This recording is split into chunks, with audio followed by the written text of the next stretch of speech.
everyone আজি যেহেতু Sunday হয় আৰু সানডে বুলি ক'লে অকমান স্পেশালকৈ কিবা এটা বনাব মন যায় সেয়ে আপোনালোককো দেখাই দিছো আজি মই মোৰ সানডে স্পেশাল থালিখন কেনেকৈ ৰেডি কৰিছো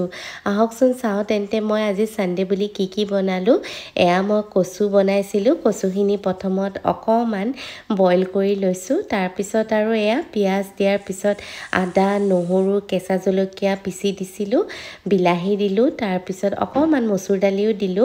আৰু তাৰ পিছত এয়া বইল কৰি থোৱা কচুখিনি দি দিছো আৰু কচু বনালে তো মাছ দিবই লাগিব মাছ দিলে সোৱাদটো বহুত ধুনিয়া হৈ যায় সেয়ে সৰু মাছ কেটামান আছিলে আৰু মাছখিনি দিয়াৰ পিছত অকমান সময় ভাজি লোৱাৰ পিছতে ৰেডি হৈ গল মোৰ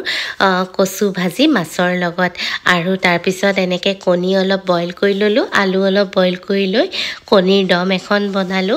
আৰু এয়া মই কাশ্মীৰী ৰেড চিলি পাউডাৰ নিমখ হালধি দি কণীখিনি প্ৰথমত ভাজি ললো তাৰ পিছত পিয়াজ ভাজাৰ পিছত এয়া মই আকৌ আদা নহৰু জলকীয়া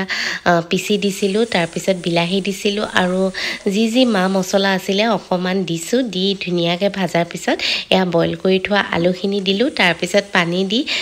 ফ্ৰাই কৰি থোৱা কণীকেটা দিয়াৰ পিছতে উতল অহাৰ পিছত ৰেডি হৈ গল মোৰ কণীৰ দম আৰু এতিয়া আহকচোন থালিখন ৰেডি কৰো এয়া গৰম গৰম ভাতৰ লগত লৈছো এটা জলকীয়া এটা মাছ ফ্ৰাইও লৈছো সৰু মাছ আছিলে তাৰ পিছত কচু ভাজি আৰু আৰু তাৰ পিছত লৈছিলো এয়া গৰম গৰম কণীৰ দম আৰু ডিজাৰ্টত আছিলে অকমান মিঠা দৈ আৰু দুটা সৰু সৰু লালমোহন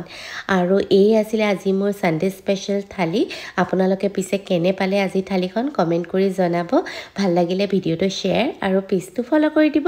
আজিলে বাই বাই